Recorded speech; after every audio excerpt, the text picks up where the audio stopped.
जय हिंद दोस्तों, आप सभी का स्वागत हमारे YouTube चैनल पर। आप सभी पढ़ रहे थे स्टैटिक जीके के प्रीवियस ईयर प्रश्न जो कि एग्जाम में कई बार पूछे गए हैं और उन प्रश्नों की विस्तृत व्याख्या। तो आज का हमारा लेक्चर नंबर 8 इसी पर आधारित रहेगा। आइए ध्यान देते हैं इस प्रश्न को। पहला प्रश्न कहा गया है कि अर्जुन पुरस्कार की स्थापना कब हुई थी या कब की गई थी। तो अर्जुन पुरस्कार की स्थापना 1961 ईस्वी में की गई थी। अब अगला प्रश्न बनेगा कि अर्जुन पुरस्कार किस क्षेत्र में दिया जाता है। तो अर्जुन पुरस्कार दिया जाता है खेल के क्षेत्र में। खेल के क्षेत्र में किसे दिया जाता है? तो यह खिलाड़ियों को दिया जाने वाला पुरस्कार है।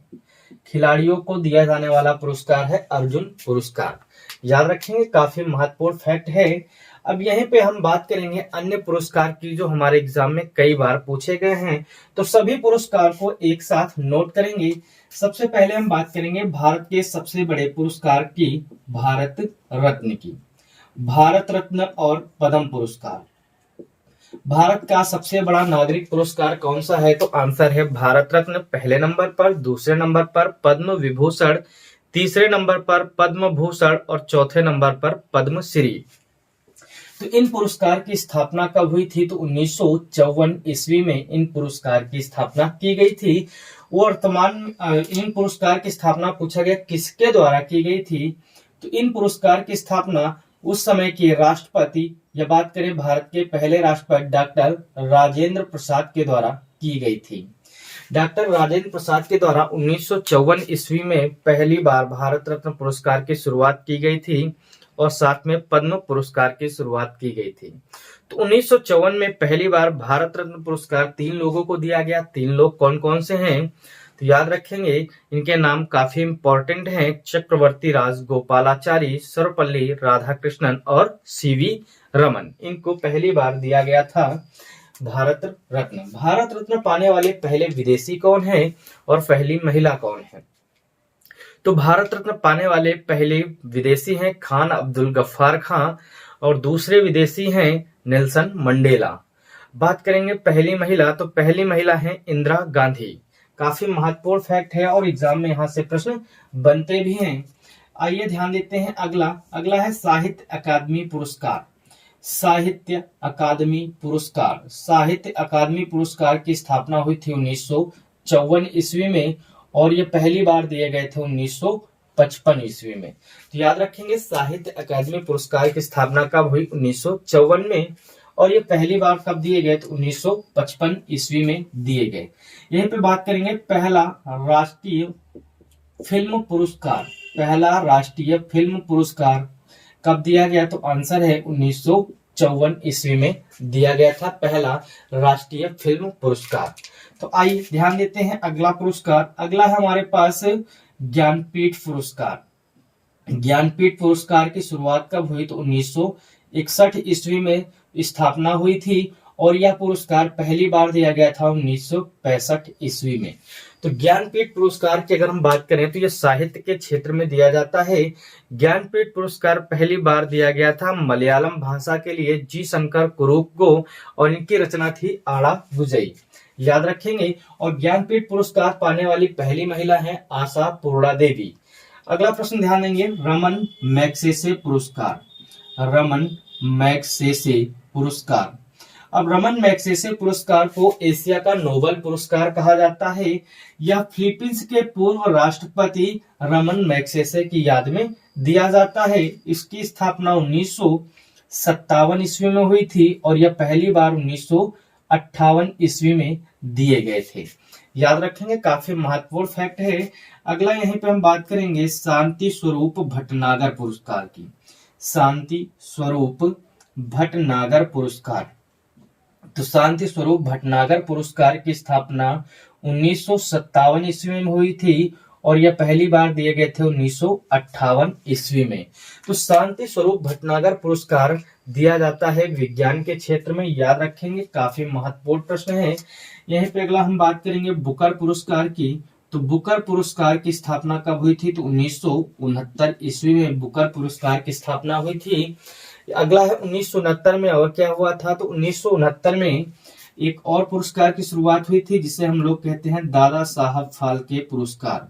दादा साहब फाल्के पुरस्कार की स्थापना कब हुई? तो 1969 में हुई। दादा साहब फाल्के को भारतीय फिल्म जगत का पितामह कहा जाता है और इसी 1969 में पहली बार मानव द्वारा चंद्रमा पर कदम रखा गया था और 1969 में ही इसरो की स्थापना हुई थी। इस प्रकार प्रश्नों को जोड़कर पढ़ेंगे तो डेट आसानी से याद हो जाएंगी। आइए ध्यान देते हैं, अगला प्रश्न है परमवीर चक्र। परमवीर चक्र की स्थापना कब हुई? तो आंसर है 1950 ईस्वी में परमवीर चक्र की स्थापना हुई थी। परमवीर चक्र पाने वाले पहले भारतीय हैं मेजर सोमनाथ शर्मा। याद रखेंगे, परमवीर चक्र पाने वाले पहले भारतीय मेजर सोमनाथ शर्मा। अशोक चक्र की बात करें तो अशोक चक्र की स्थापना कब हुई थी? तो अशोक चक्र की स्थापना 1952 ईस्वी में की गई थी। अशोक चक्र पाने वाले पहले कौन है? तो अशोक चक्र पाने वाले पहले हैं नीरजा भानोट। याद रखेंगे, काफी महत्वपूर्ण फैक्ट है और एग्जाम में यहाँ से कई बार प्रश्न पूछे भी जा चुके हैं। अगला ध्यान देंगे, अगला पुरस्कार है हमारे पास बीसी रॉय पुरस्कार। बीसी रॉय पुरस्कार की शुरुआत कब हुई थी? तो बीसी रॉय पुरस्कार की स्थापना 1962 ईस्वी में हुई थी। अगला पुरस्कार ध्यान देंगे द्रोणाचार्य पुरस्कार। द्रोणाचार्य पुरस्कार, तो द्रोणाचार्य पुरस्कार की स्थापना 1985 ईस्वी में हुई थी। अब यह द्रोणाचार्य पुरस्कार खेल के कोच को दिया जाता है या कह सकते हैं खेल प्रशिक्षक को दिया जाता है या खिलाड़ियों को नहीं दिया जाता है। अगला यहीं पे ध्यान देंगे पुलित्जर पुरस्कार की। पुलित्जर पुरस्कार की स्थापना 1917 ईस्वी में हुई थी। यह पुरस्कार पत्रकारिता के क्षेत्र में दिया जाता है अमेरिकी सरकार के द्वारा। तो इस प्रकार से पुरस्कार से संबंधित सारे प्रश्न यहीं पे नोट कर लेंगे और एग्जाम में कई बार यहाँ से प्रश्न पूछे भी गए हैं तो याद रखेंगे।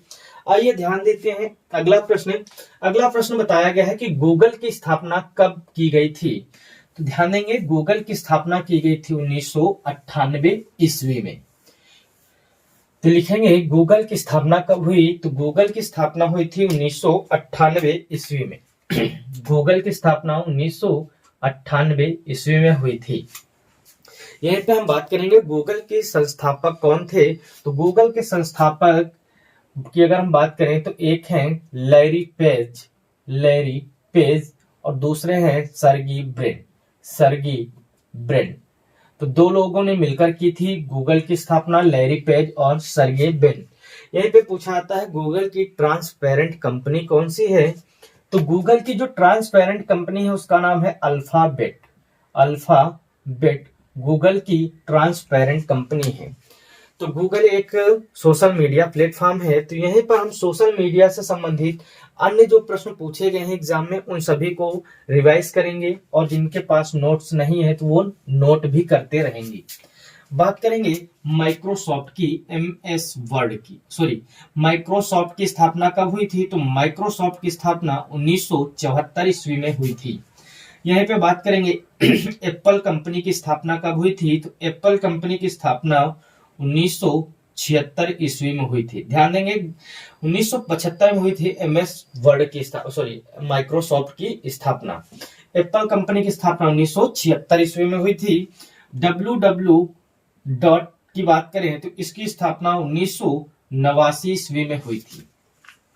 www को वर्ल्ड वाइड वेब कहा जाता है। इसका फुल फॉर्म कई बार पूछा गया तो याद रखेंगे वर्ल्ड वाइड वेब। और इसके खोजकर्ता या इसके जनक हैं टिम बर्नर्स-ली। तो टिम बर्नर्स-ली के द्वारा दिया गया था www 1989 ईस्वी में और इसका फुल फॉर्म है वर्ल्ड वाइड वेब। अगला ध्यान देंगे अमेजॉन की स्थापना कब हुई थी? तो अमेजॉन जो है शॉपिंग की कंपनी है अमेजॉन के सीईओ हैं जेफ जेबोस या संस्थापक कौन है?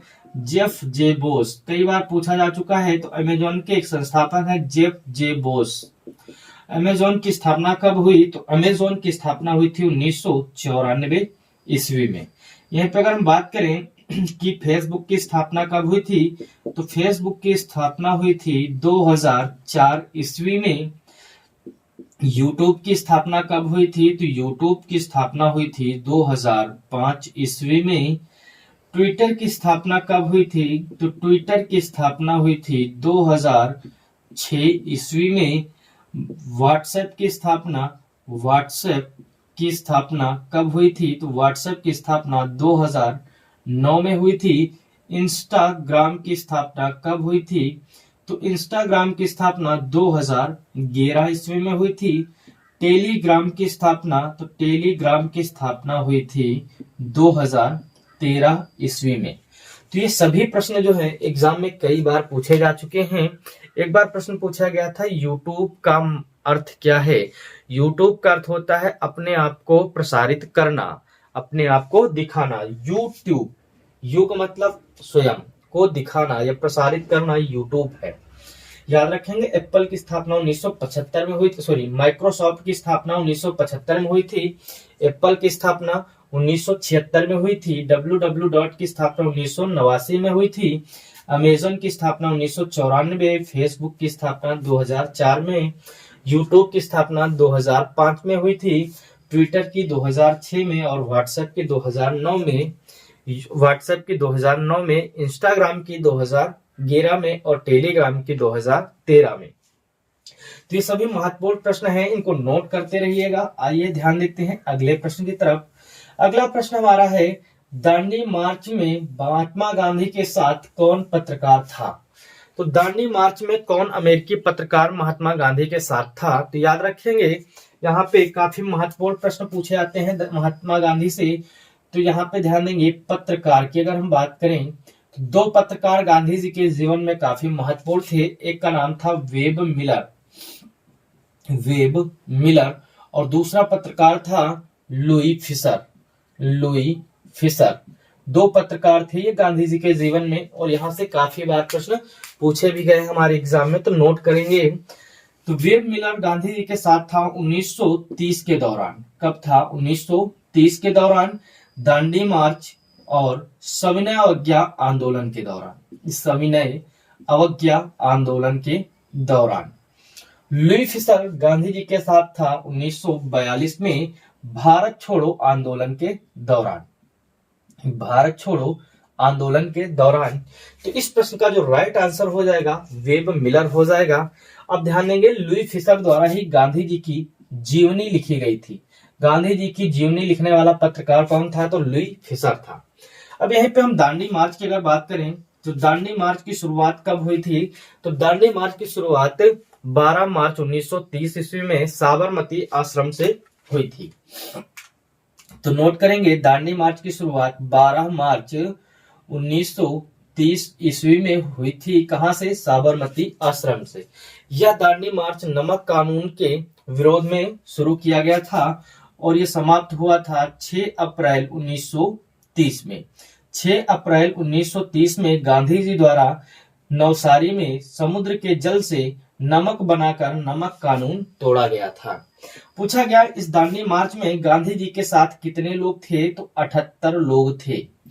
78 लोगों में से एक महिला थी जिनका नाम था सरोजिनी नायडू। यह प्रश्न कई बार हमारे एग्जाम में पूछा गया है कि सरोजिनी नायडू गांधी जी के साथ कौन था? तो सरोजिनी नायडू थी। ऑप्शन देकर पूछा जाता है। पूछा गया यह यात्रा कितने दिन चली थी? तो यह यात्रा चली थी 24 दिन। कितने मील की यात्रा थी? तो 241 मील की यात्रा थी। याद रखेंगे पूछा गया कि गांधी जी के इस आंदोलन या दांडी मार्च के दौरान गवर्नर जनरल या वायसराय कौन था? तो दांडी मार्च के दौरान गवर्नर जनरल या वायसराय था लॉर्ड इरविन था। इसी लॉर्ड इरविन से आगे चलकर गांधी इरविन समझौता होता है गोलमेज सम्मेलन में जाने के लिए। उसी दौरान भारत में फांसी दे दी जाती है किसको? तो भगत सिंह, सुखदेव, राजगुरु को। तो ये सारे फैक्ट याद रखेंगे, हमारे एग्जाम में यहाँ से कई बार प्रश्न पूछे गए हैं। तो ध्यान देंगे अगला प्रश्न हमारा दिया गया है भारतीय क्रांति की जननी किसे कहा जाता है? तो भारतीय क्रांति की जननी कहा जाता है मैडम भीखाजी कामा को कहा जाता है। याद रखेंगे इनसे बनने वाले सभी महत्वपूर्ण प्रश्न एक जगह पे देखेंगे। मैडम भीखाजी कामा को भारतीय क्रांति की जननी कहा जाता है। याद रखें यहाँ पे कौन कौन से फैक्ट बनेंगे। तो मैडम भीखाजी कामा द्वारा 1907 ईस्वी में भारतीय राष्ट्रीय ध्वज को जर्मनी के स्टुटगार्ट शहर में फहराया गया था। स्टुटगार्ट शहर में भारतीय राष्ट्रीय ध्वज को या भारतीय तिरंगे को मैडम भीखाजी कामा द्वारा 1907 ईस्वी में फहराया गया था। अब रेलवे के एग्जाम में पूछा गया है कि ये जो राष्ट्रीय ध्वज है भारत से बाहर फहराया गया था, इसे भारत से बाहर तस्करी करके कौन ले गया था। उस समय भारत में ब्रिटेन का शासन था, तो उस दौरान भारत से बाहर इस राष्ट्रीय ध्वज को कौन ले गया था। तो भारत से बाहर इस राष्ट्रीय ध्वज को ले गए थे इंदुलाल याग्निक इनके द्वारा ले जाया गया था। तो भारत से बाहर तस्करी करके राष्ट्रीय ध्वज को ले जाया गया था इंदुलाल याग्निक के द्वारा, और इस राष्ट्रीय ध्वज को जर्मनी के स्टुअर्ट शहर में 1907 ईस्वी में मैडम भीखाजी कामा द्वारा फहराया गया था। याद रखेंगे, काफी महत्वपूर्ण फैक्ट है और एग्जाम में यहाँ से प्रश्न बहुत बार देखने को मिलते हैं। तो आइए ध्यान देते हैं अगला प्रश्न है अरब सागर की रानी किसे कहा जाता है। तो अरब सागर की रानी कहा जाता है कोच्चि को। तो इस प्रश्न का जो राइट आंसर हो जाएगा वो हो जाएगा कोच्चि को अरब सागर की रानी कहा जाता है। तो यह अरब सागर की रानी यानी उपनाम का प्रश्न है। तो यहीं पर कई सारे भौगोलिक उपनाम देखते हैं। जैसे हम बात करेंगे जुड़वा नगर किसे कहा जाता है या जुड़वा शहर किसे कहा जाता है। तो जुड़वा शहर दो प्रकार से हैं। तो जुड़वा शहर की अगर हम बात करें तो हैदराबाद और सिकंदराबाद को जुड़वा शहर कहा जाता है। हैदराबाद और सिकंदराबाद जो है यह हुसैन सागर झील से जुड़े हुए हैं, इसलिए इन्हें जुड़वा शहर की संज्ञा दी जाती है। यहीं पे हम बात करेंगे किन दो शहरों को जुड़वा बहने कहा जाता है। किन दो शहरों को जुड़वा बहने कहा जाता है। तो आंसर है कोच्चि और एर्नाकुलम। कोच्चि और एर्नाकुलम शहर को जुड़वा बहनों के नाम से जाना जाता है। यहीं पे बात करेंगे अजमेर राजस्थान का हृदय किसे कहा जाता है। तो राजस्थान का हृदय कहा जाता है अजमेर को। राजस्थान का हृदय कहा जाता है अजमेर को। राजस्थान का गौरव किसे कहा जाता है। तो राजस्थान का गौरव कहा जाता है चित्तौड़गढ़ को राजस्थान का गौरव कहा जाता है। ये काफी महत्वपूर्ण प्रश्न है। यहीं पे हम बात करेंगे झीलों का नगर किसे कहा जाता है। तो झीलों का नगर कहा जाता है श्रीनगर को झीलों का नगर कहा जाता है। श्रीनगर की स्थापना की गई थी या श्रीनगर बसाया गया था अशोक के द्वारा। महत्वपूर्ण प्रश्न है, श्रीनगर किसके द्वारा बसाया गया था। तो सम्राट अशोक के द्वारा बसाया गया था। श्रीनगर झेलम नदी के किनारे है। यहीं पे अगर हम बात करें तालाबों का शहर किसे कहा जाता है। तो तालाबों का नगर या शहर कहा जाता है भोपाल को तालों का शहर कहा जाता है। ध्यान देंगे मैनचेस्टर की अगर हम बात करें तो मैनचेस्टर किसे कहा जाता है। तो मैनचेस्टर क्या है सबसे पहले ये समझेंगे। तो मैनचेस्टर जो है ब्रिटेन का एक शहर है जो कि सूती वस्त्र उद्योग के लिए प्रसिद्ध है। तो उसी की संज्ञा भारत के कई शहरों को दी गई है। तो मैनचेस्टर क्या है। तो सूती वस्त्र उद्योग का एक शहर है जो कि ब्रिटेन में है, उसी की संज्ञा भारत के शहरों को दी गई है। यहीं पे प्रश्न बनेगा, 3 प्रश्न यहाँ से बनते हैं कि भारत का मैनचेस्टर किसे कहते हैं। तो भारत का मैनचेस्टर कहा जाता है अहमदाबाद को भारत का मैनचेस्टर कहा जाता है। उत्तर भारत का मैनचेस्टर किसे कहा जाता है। तो आंसर है कानपुर को कहा जाता है उत्तर भारत का मैनचेस्टर। दक्षिण भारत का मैनचेस्टर किसे कहा जाता है। तो दक्षिण भारत का मैनचेस्टर कहा जाता है कोयम्बटूर को दक्षिण भारत का मैनचेस्टर कहा जाता है। यह काफी महत्वपूर्ण प्रश्न है और एग्जाम में यहाँ से प्रश्न बनते भी हैं, तो नोट करते चलेंगे। यहीं पे याद रखेंगे कि सोया नगर किसे कहा जाता है या सोया प्रदेश के नाम से किसे जाना जाता है। तो सोया प्रदेश कहा जाता है मध्य प्रदेश को। यहाँ पर सोयाबीन अधिक मात्रा में उत्पादित होती है। मंदिरों का शहर किसे कहा जाता है? मंदिरों का शहर या मंदिरों का नगर, मंदिरों का नगर, त्योहारों का नगर, त्योहारों का नगर किसे कहा जाता है? तो इन दोनों प्रश्न का आंसर है मदुरै। मदुरै को त्योहारों का शहर और मंदिरों का शहर कहा जाता है, जबकि उत्तर प्रदेश में मंदिरों का शहर वाराणसी या काशी को कहा जाता है, उसे घाटों का शहर भी कहा जाता है। पूछा गया प्रश्न कि जो मदुरै है ये किस नदी के किनारे स्थित है? तो मदुरै वैगई नदी के किनारे स्थित है। ये काफी महत्वपूर्ण फैक्ट है। उपनाम से अंडों की टोकरी आंध्र प्रदेश को कहा जाता है, धान की डलिया छत्तीसगढ़ को कहा जाता है, हर्मिट ऑफ शिमला के नाम से एओ ह्यूम को जाना जाता है। तो ये सभी प्रश्न एग्जाम की दृष्टि से कई बार पूछे जा चुके हैं, तो इनको नोट भी करते रहेंगे। आइए ध्यान देते हैं अगला प्रश्न। अगला प्रश्न कहा गया है कि कौन सा राज्य अधिकतम राज्यों के साथ सीमा साझा करता है?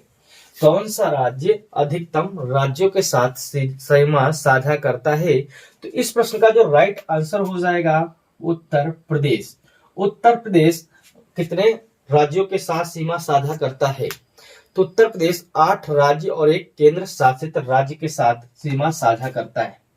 तो किसके साथ? 8 राज्यों के साथ, एक केंद्र शासित राज्य और एक देश। एक देश कौन सा है? तो नेपाल, इसके साथ सीमा साझा करता है। तो सबसे ज्यादा राज्यों के साथ सीमा साझा करने वाला राज्य है उत्तर प्रदेश। याद रखेंगे, काफी महत्वपूर्ण प्रश्न है। सबसे पहले ध्यान देंगे कि उत्तर प्रदेश कितने राज्यों के साथ सीमा साझा करता है? तो 8 राज्यों के साथ सीमा साझा करता है। तो ये 8 राज्य कौन कौन से हैं, इनको यहीं पे नोट करेंगे।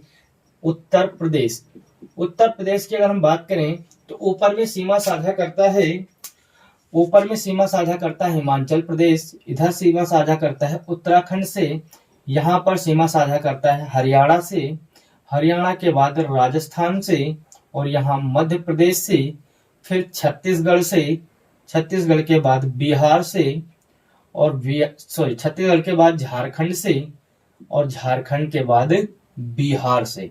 तो इस प्रकार से 8 राज्यों के साथ सीमा साझा करता है उत्तर प्रदेश।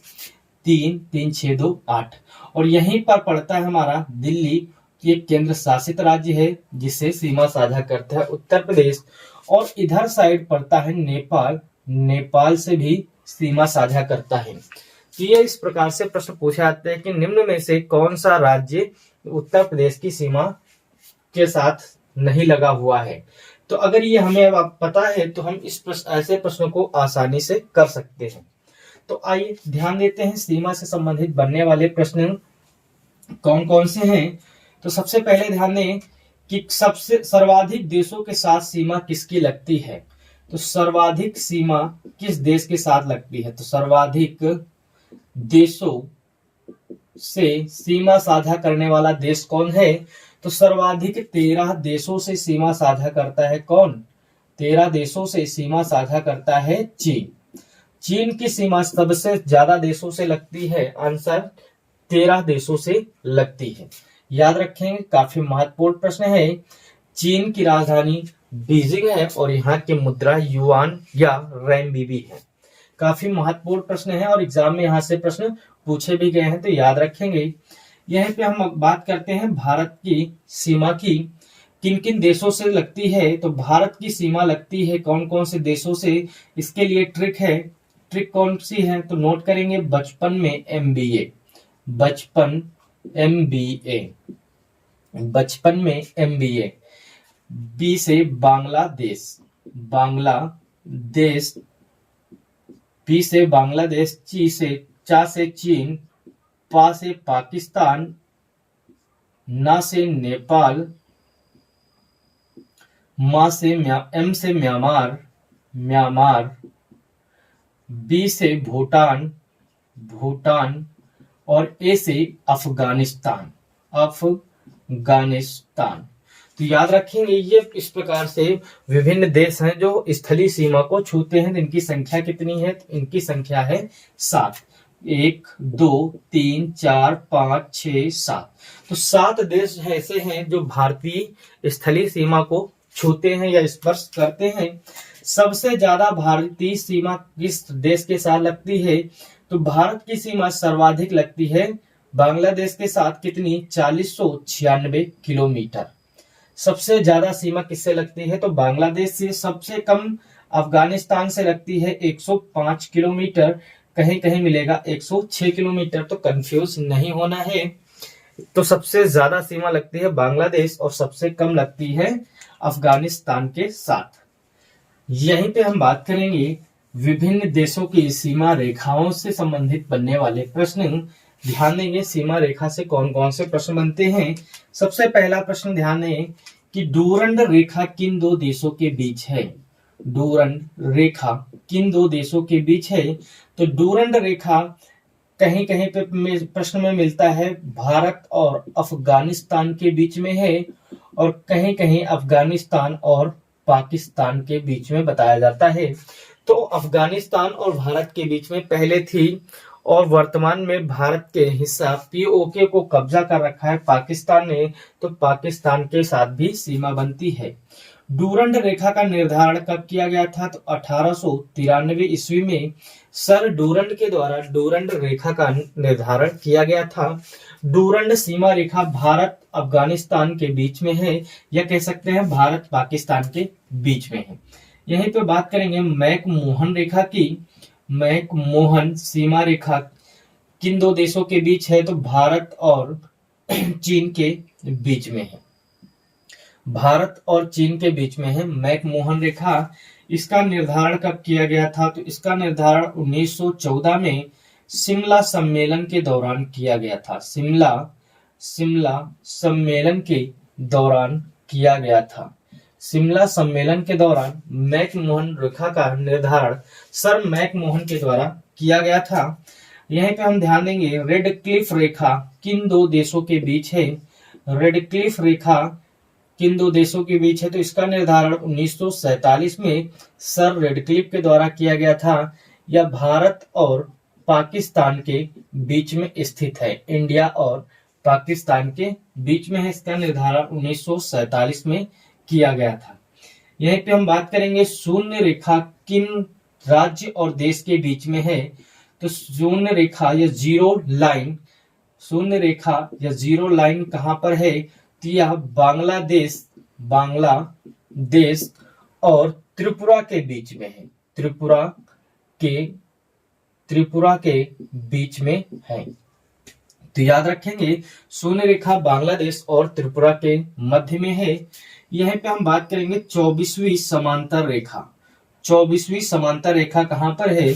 तो 24वीं समांतर रेखा पड़ती है गुजरात में कच्छ के रण में, जो कि भारत और पाकिस्तान के बीच में है। भारत और पाकिस्तान के बीच में है। यह प्रश्न एग्जाम में बहुत बार आ चुका है, तो इसको भी याद रखेंगे।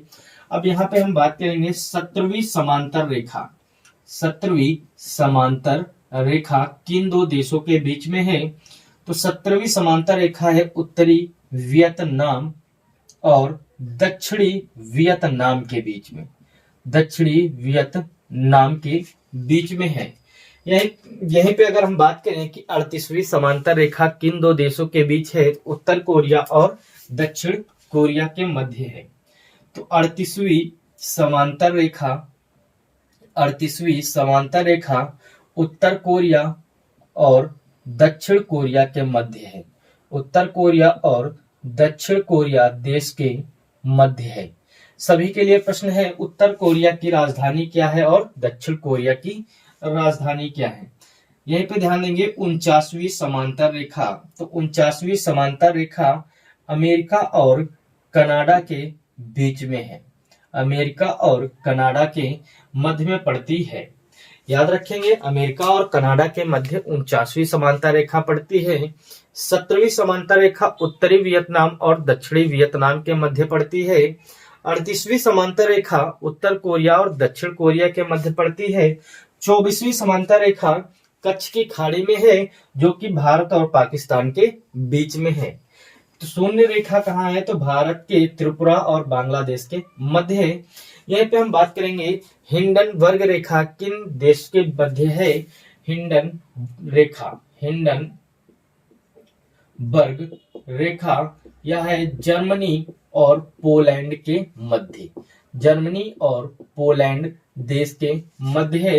यहीं पे अगर बात करें हम मैगिनॉट सीमा रेखा, तो ये किन दो देशों के बीच है? तो ये फ्रांस और जर्मनी के मध्य है। फ्रांस और जर्मनी के मध्य है कौन सी? मैगिनॉट रेखा। ये प्रश्न कई बार पूछे गए हैं। सीज फायर लाइन, ये सीज फायर रेखा किन दो देशों के मध्य है? कमेंट करके बताइएगा। तो इस प्रकार से सीमा रेखा से संबंधित बनने वाले काफी महत्वपूर्ण प्रश्न आपको एक ही जगह पे मिल जाएंगे, तो नोट बनाते रहिएगा। अगला प्रश्न है हमारे पास दिया गया है, पोर्ट ब्लेयर कहां पर स्थित है? तो पोर्ट ब्लेयर कहां स्थित है? तो पोर्ट ब्लेयर अंडमान निकोबार की राजधानी है। याद रखेंगे पोर्ट ब्लेयर अंडमान निकोबार में स्थित है, लेकिन इस प्रश्न का जो राइट आंसर है वो यह नहीं है। तो ध्यान देंगे क्या हो जाएगा इस प्रश्न का राइट आंसर। पोर्ट ब्लेयर दक्षिणी अंडमान में स्थित है। कहां पर है? तो दक्षिणी अंडमान में है। अंडमान निकोबार जो है यह द्वीपों का समूह है। तो दक्षिणी अंडमान में पोर्ट ब्लेयर स्थित है। पोर्ट ब्लेयर क्या है? तो अंडमान निकोबार की राजधानी है। याद रखेंगे। यहीं पे हम बात करेंगे अंडमान निकोबार से बनने वाले सभी प्रश्न, अंडमान निकोबार से बनने वाले सभी महत्वपूर्ण प्रश्न जो हमारे एग्जाम में कई बार पूछे गए हैं। याद रखेंगे पूछा गया कि अंडमान निकोबार द्वीप समूह में कुल कितने द्वीप हैं? तो इसमें 572 द्वीप हैं। कितने हैं? 572 द्वीप हैं। राजधानी की अगर हम बात करें तो अभी हमने बताया आपको इसकी राजधानी है पोर्ट ब्लेयर। यहाँ पर कौन कौन सी जनजाति निवास करती हैं? तो जनजाति के नाम लिखेंगे, सैम्पेन जनजाति, जारवा जनजाति और सैम्पेन जनजाति यहाँ पर निवास करते हैं। यहाँ पे बात करेंगे अंडमान निकोबार। पूछा गया जो अंडमान निकोबार है यह किस पर्वत का हिस्सा है? तो याद रखेंगे हिमालय से निकला हुआ अराकान योमा पर्वत यह धीरे धीरे नीचे दबता चला गया और म्यांमार के बाद पानी में धंस गया, वहीं पर बन गया अंडमान निकोबार। तो ये किस पर्वत का हिस्सा है? तो अंडमान निकोबार जो जल में स्थित है यह एक पर्वत पर है। पर्वत का नाम है अराकान योमा पर्वत। अराकान योमा पर्वत जो है यह म्यांमार का पर्वत है। इसी पर स्थित है हमारा अंडमान निकोबार। अंडमान निकोबार में बात करेंगे नेशनल पार्क की, तो यहाँ पर कई सारे नेशनल पार्क हैं। कौन कौन से हैं उनको भी नोट करेंगे। Mahatma Gandhi National Park, Mahatma Gandhi Marine National Park, Mahatma Gandhi Marine National Park, Rani Lakshmibai Marine National Park, Saddle Peak National Park. Saddle Peak यहाँ की चोटी भी याद रखेंगे। South Button National Park, South Button National Park, North Button National Park. इस प्रकार के यहाँ पर नेशनल पार्क हैं जो एग्जाम में कई बार पूछे जा चुके हैं। तो ये रानी लक्ष्मीबाई मरीन नेशनल पार्क कई बार पूछा गया, तो इसको याद रखेंगे। यहीं पे है mount Harriet national park, mount Harriet national park. तो ये नेशनल पार्क हैं, कुछ महत्वपूर्ण है एग्जाम में जो पूछे गए हैं। यहीं पे बात करेंगे अंडमान निकोबार की सबसे ऊंची चोटी कौन सी है? तो आंसर हो जाएगा सैंडल पीक। सैंडल पीक जो है यह अंडमान निकोबार की सबसे ऊंची चोटी है। यहाँ से प्रश्न पूछे जाते हैं, कई बार पूछे गए हैं, तो इनको नोट भी करते रहिएगा। आइए ध्यान देते हैं और कौन कौन से प्रश्न बनेंगे अंडमान निकोबार से। तो अंडमान निकोबार में ही सेलुलर जेल है, जिसे काला पानी की सजा दी जाती है, उसे सेलुलर जेल में बंद कर दिया जाता है। यह सेलुलर जेल चारों तरफ जल से बंद है। अब ध्यान देंगे भारत की आकृति में भारत की आकृति के हिसाब में अंडमान निकोबार कहाँ पर है? तो अंडमान निकोबार इस तरफ है, कहाँ पर? बंगाल की खाड़ी में, और इधर पड़ता है अरब सागर। तो इधर हमारे पास एक द्वीप है जिसका नाम है लक्षद्वीप, और इधर है अंडमान निकोबार। तो सबसे पहले अंडमान निकोबार से बनने वाले अन्य फैक्ट की अगर हम बात करें तो सबसे पहले ध्यान देंगे यहाँ पर है दक्षिणी अंडमान, और इसके ऊपर पड़ता है लैंडफॉल द्वीप। लैंडफॉल द्वीप, लैंडफॉल द्वीप जो कि अंडमान निकोबार का सबसे उत्तरी हिस्सा है। और यहाँ आ जाएगा यहाँ पे उत्तरी अंडमान, उत्तरी अंडमान। फिर उसके बाद आ जाएगा मध्य अंडमान, मध्य अंडमान। मध्य अंडमान के बाद आ जाएगा दक्षिणी अंडमान, दक्षिणी अंडमान। फिर दक्षिणी अंडमान के बाद लिखेंगे लघु अंडमान, लघु अंडमान। फिर लिखेंगे लघु अंडमान के बाद car Nicobar, car Nicobar. Car Nicobar के बाद लिखेंगे लघु निकोबार, लघु निकोबार। फिर लिखेंगे ग्रेट निकोबार, ग्रेट निकोबार। तो इस प्रकार से सारे महत्वपूर्ण फैक्ट हैं। अब याद रखेंगे ग्रेट निकोबार में क्या स्थित है? तो ग्रेट निकोबार में है इंदिरा पॉइंट। क्या है यहाँ पर? इंदिरा पॉइंट। इंदिरा पॉइंट जो है यह भारत का सबसे दक्षिणी बिंदु है जो कि अंडमान निकोबार में स्थित है, जिसका नाम है इंदिरा पॉइंट। इंदिरा पॉइंट को ही पार्सन पॉइंट कहा जाता है, या इसी को ही कहा जाता है पिगमेलियन पॉइंट। क्या कहा जाता है? पिगमेलियन पॉइंट कहा जाता है। तो ये महत्वपूर्ण फैक्ट है, एग्जाम में कई बार यहाँ से प्रश्न पूछे गए हैं, तो नोट करेंगे। अब यहीं पे ध्यान देंगे 10 डिग्री चैनल कहाँ पर है? तो 10 डिग्री चैनल है लघु अंडमान और कार निकोबार के मध्य। कौन सा चैनल है? 10 डिग्री चैनल लघु अंडमान और कार निकोबार के बीच में है। यहीं पे अगर हम बात करें सैंडल पीक कहां पर है? तो सैंडल पीक है उत्तरी अंडमान में, उत्तरी अंडमान में है सैंडल पीक। याद रखेंगे, काफी महत्वपूर्ण प्रश्न यहां से बनते हैं। और कोको द्वीप यहाँ पे पड़ता है, कोको द्वीप, कोको द्वीप। कोको द्वीप और अंडमान निकोबार के बीच में चैनल है जिसे कोको चैनल के नाम से जाना जाता है। बात करेंगे लक्षद्वीप की, तो यहाँ पे पड़ता है मालदीव, मालदीव। ऊपर पड़ता है लक्षद्वीप, लक्षद्वीप। याद रखेंगे यहाँ पे चैनल है 8 डिग्री चैनल मालदीव और मिनिकॉय के मध्य है, मालदीव और मिनिकॉय के मध्य है 8 डिग्री चैनल। और 9 डिग्री चैनल है मिनिकॉय और लक्षद्वीप के मध्य। काफी महत्वपूर्ण प्रश्न है जो एग्जाम में पूछे गए हैं। यहीं पे बात करेंगे सबसे बड़ा नदी द्वीप कौन सा है? तो सबसे बड़ा नदी द्वीप है माजुली। सबसे बड़ा नदी द्वीप कौन सा है? तो माजुली है, जो कि दुनिया का सबसे बड़ा नदी द्वीप है। यह ब्रह्मपुत्र नदी पर स्थित है जो कि असम में है। याद रखेंगे। और यहीं पे हम बात करेंगे सबसे छोटा नदी द्वीप कौन सा है? तो छोटा नदी द्वीप है उमानंद। यह भी स्थित है कहां पर? असम में। तो दोनों बड़ा और छोटा असम में ही स्थित है। याद रखेंगे, कई सारे फैक्ट हैं। और याद रखें लक्षद्वीप की अगर हम बात करें तो इसमें 36 द्वीपों का समूह है, 36 द्वीपों का समूह है लक्षद्वीप, जो कि स्थित है कहां पर? अरब सागर में। लक्षद्वीप की राजधानी है कावारती। काफी महत्वपूर्ण प्रश्न है, यहाँ से प्रश्न पूछे जाते हैं। लक्षद्वीप प्रवाल भित्ति की चट्टान पर स्थित है। तो इस प्रकार से प्रश्न नोट करेंगे। आइए ध्यान देते हैं अगले प्रश्न की तरफ। अगला प्रश्न बताया गया है सर्वाधिक देशों से सीमा साझा करने कौन करता है?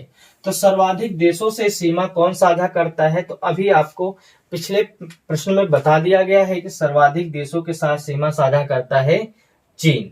तो इस प्रश्न का राइट आंसर हो जाएगा चीन। यहाँ पे ध्यान देंगे सेंटलीज जनजाति कहां पर निवास करती है? तो सेंटलीज जो जनजाति है यह निवास करती है अंडमान निकोबार में। याद रखेंगे, अभी हमने बताया जारवा जनजाति, सैम्पलिंग जनजाति और सेंटलीज जनजाति कहाँ निवास करती है? अंडमान निकोबार में। अंडमान निकोबार में ज्वालामुखी है, जो कि भारत के मात्र ज्वालामुखी कहाँ पर है? तो अंडमान निकोबार में है। एक है बैरन द्वीप ज्वालामुखी, बैरन द्वीप ज्वालामुखी, और दूसरा ज्वालामुखी है नारकोंडम ज्वालामुखी। तो ये भी यहाँ पे नोट कर लेंगे, नारकोंडम और बैरन द्वीप ज्वालामुखी अंडमान निकोबार में स्थित है। हिंडनबर्ग रेखा आपको बताया गया है जर्मनी और पोलैंड के बीच में स्थित है हिंडनबर्ग सीमा रेखा। तो ये सारे प्रश्न एग्जाम की दृष्टि से काफी महत्वपूर्ण हैं। आप सभी इनकी क्लास देखते रहिएगा और रिवीजन करते रहिएगा, नोट्स बनाते रहिएगा। यदि आपको हमारी क्लास अच्छी लगी हो तो वीडियो को लाइक करें, सब्सक्राइब